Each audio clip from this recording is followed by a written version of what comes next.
మరి అక్కడ రాఘవాపూర్ అనేటువంటి గ్రామంలో 70 ఎకరాల తన సొంత ల్యాండ్లో అడవిని పెంచి ఈరోజు కోట్లాది పక్షులు, పశువులు మరియు అదేవిధంగా జంతువులు అందులో ఈరోజు జీవిస్తూ ఉన్నాయి.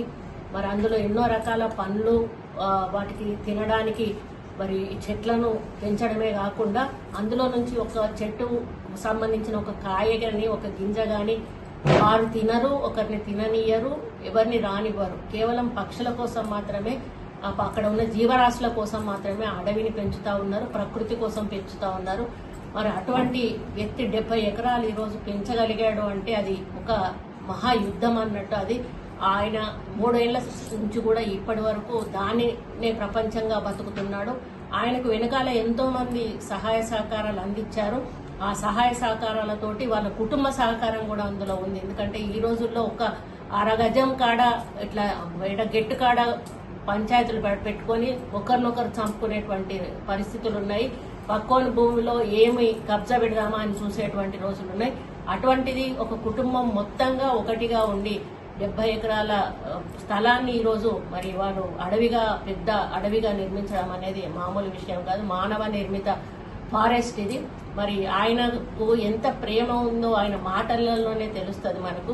మరి ఆయన ఇప్పుడు ఈరోజు ఇన్ని దెబ్బలు తిన్నా నేను బతికాను అంటే ఆయన ఇంతసేపు కూడా నాకు నా పశువులు బతికిచ్చాయి, నా పక్షులు బతికిచ్చాయి, నా శివుడు బతికిచ్చాడు, అందులో ఉన్న అమ్మవార్లు బతికిచ్చారు, నా చెట్లు బతికిచ్చాయి అనేటువంటి ఒక మాట ఆయన చెప్పడం అనేది నిజంగా కూడా ఆయనకు ప్రకృతికి ఉన్నటువంటి అనుబంధము. ఆయన ఈరోజు బతికాడు అంటే ఆయనతోటి ఇంకా కూడా ప్రకృతిని చేపించుకునే బాకీ ఉంది కాబట్టి ఈరోజు ఆయన బతికారు. ఎందుకు నేను ఇంత వివరంగా ఈ వీడియో చేస్తున్నాను అనంటే, మనము గ్లోబల్ వార్మింగ్ సైడ్ వెళ్ళిపోతా ఉన్నాము. అసలు ఎన్విరాన్మెంట్ని మెయింటైన్ చేయట్లేదు, బయోడైవర్సిటీని మెయింటైన్ చేయట్లేదు. దీనివల్ల మనం అందరం కూడా అనారోగ్యానికి గురవుతున్నాం.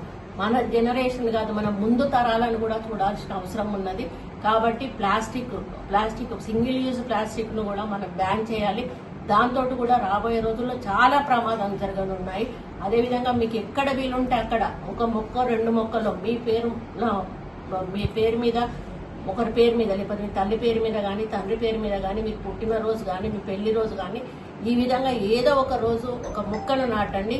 మరి ఆ విధంగా నాటినప్పుడు ఒక్కొక్కరు ఒక మొక్కను నాటితే మన 5-6 కోట్ల మంది ఉన్నాం. ఒక్కొక్క మొక్కకు అన్ని కోట్ల మొక్కలు అవుతాయి. కాబట్టి స్కూల్ పిల్లలను కూడా ఇన్వాల్వ్ చేయాలి, కాలేజ్ పిల్లలను ఇన్వాల్వ్ చేసి మనం పర్యావరణ పరిరక్షణ చేయాల్సిన బాధ్యత మనందరి మీద కూడా ఉంది. కాబట్టి దీనికి ఉదాహరణగా సత్యనారాయణ గారిని తీసుకోవాలని, ఒక వ్యక్తి 70 ఎకరాలు నిర్మించినప్పుడు మనం ఒక చెట్టు నాటలేమా?